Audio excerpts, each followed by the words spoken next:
everybody's in good spirits. Thank you for checking in to another episode on Hell on Rikers Island. In this episode, I'm gonna be talking about a couple of things, few things actually. I got a few requests to speak about that situation that happened in Washington Correctional Facility in 2009 with the YGz and the BLOODS, the riot that happened in the messhall, and how it was a domino effect after that on the whole compound. So I'm gonna speak about that, and then I'm gonna just go off into a little other things to speak about that need to be spoken about. And always remember though, these videos is never to glorify. I don't glorify none of this shit. This shit is not cool. For those who don't know, my little brother just got 10 joints in the feds after just doing 6 in the state, so it's nothing to glorify, you know what I'm saying? So all of you that come across this video, take this serious and take this as a lesson, because if you decide to commit crimes and take the path that I once took, my brother took, and a lot of others took, you will find yourself behind them walls, stuck in the bathroom, because that's the size of your cell. That's the size of the cell you will be in.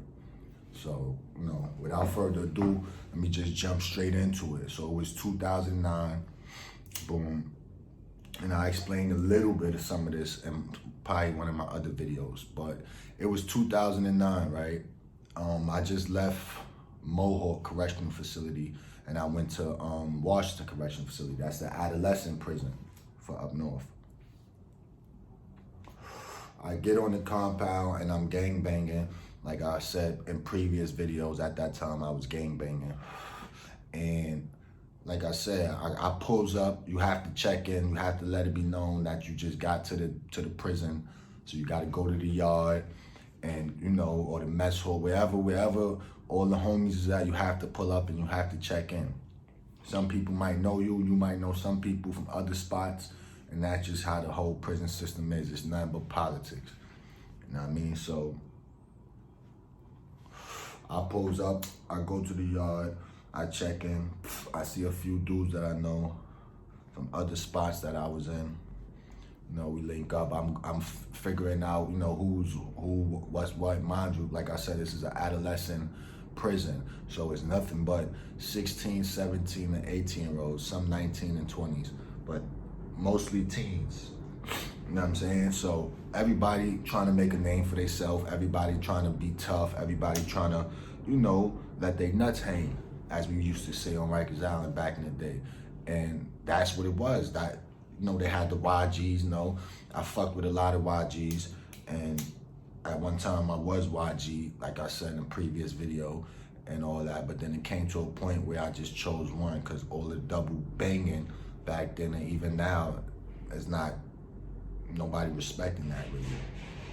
And it was only a handful of dudes that was double banging, double jacking YG and Blood, and they was getting respected or whatever. I wasn't doing that. So yeah, I'm running around the compound.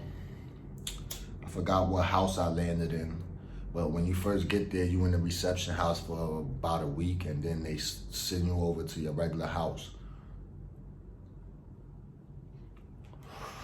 I don't know what house I landed in, but it was a Blood house. So we in there doing what we do, running around, as a group, because that's how they move up north in prison, as groups by set, depending on what set you in.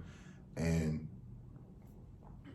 like I said, I'm mingling, I'm doing my time, and a situation happened. I don't remember exactly what happened, but a situation had happened in a different house or something. And for whatever reason, that situation, it sparked a whole outrage between the whole, throughout the whole prison. It was like a wildfire. So we in the mess hall, and I'm with a couple of the Stonies, a few of the Stonies. I got probably like 3 of them behind me, and probably like 4 of them in front of me. And mind you, you could see everybody. As you on the line moving to get your food with your tray in your hand, you could see everybody that's coming in and out the mess hall. You can see who's in front of you, see the workers passing out the food, you know what I'm saying? So as all of that's happening, I turn my back to say what up to somebody, and as soon as I turn my back, one of the YG niggas popped it off on the Stony Mudder, my son Mudder from Queens, boom. that just started the whole, the whole outburst right there in the mess hall. But before that, let me rewind back a little bit. Before that, when we was in the house, niggas, the first situation already popped off, you know what I'm saying? So we was already getting ready, strapped up, just in case something happened on the walkway once we went out to chow. I'm saying, because that's where it goes down at, in the walkway or wherever outside of the house, unless you're in the same house with somebody and y'all got a problem, y'all handle it right there and there in the bathroom, in the shower. But being that the problem was outside of the house, we strapping up, we making our bangers, making them sharp, all our cutters, everything. We got the holsters, the dudes that's holding the shit, the ones, they hold the joints for us, and then when it's time, they pass it to us, boom, we hit whoever we hit, and we pass it back off, you know what I'm saying? They spin off, we spin off.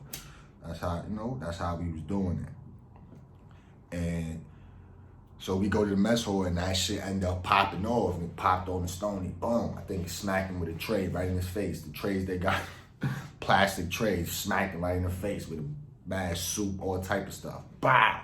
Bust the shit. So now niggas just start popping off. People start getting cut, stabbed. There's all type of stuff being thrown. Garbage cans, people getting thrown in garbage. It was a full-blown, all-out riot. I'm saying police came, they hit the pen, whatever, and police start running in the mess hall, trying to separate stuff with the sticks, start hitting niggas, breaking niggas. They finally get it under control. And they cuff everybody, send everybody to the box, and that's how that shit went. That shit was crazy, man. That shit was, it was just a crazy situation to be in. A lot of people got hurt. A lot of people got some scars on their face. A lot of people probably got some steel stuck in them. And you know what I mean? But like I said, those are the type of things that you have to deal with and live with while you inside of them places, man. That's why it's not cool to be in them. You know what I'm saying? It's not cool to commit a crime and then go inside and think it's cool to be inside of there with your homies or whoever, whatever. You know what I'm saying? It's never cool. And that's why I always, I have to push out the message, you know what I'm saying? Because it's sad to keep seeing a lot of young people, lose their life for no reason, either to the streets or going to prison. You know what I'm saying? It's like, why people can't just think before they do something. Like, it's crazy because it took me a long time myself to learn how to do that. You know what I'm saying? Yo, the way I think now is so crazy. People don't understand me. Like, a lot of people do not understand how I move, how I think, anything. You know what I'm saying? And it's good. I feel good about that because that's just me. Like, you know what I'm saying? I'm me. I'm never gonna change for nobody. And you know what I'm saying? It took me a long time to really, like I said, to really think before I do an action that could possibly put me in jail or whatever, get me hurt, whatever. You know what I'm saying? You have to think before you make a move, man. This game that we live in and we playing called life is a game of chess. So if you could think about, everybody know about the game chess, you know what I'm saying? I don't know if everybody know how to play it now. That's something different. But if you could know how to play chess or learn or teach yourself how to play chess and apply that to your life, I guarantee you everything, not everything, but a lot of things will go smooth sailing.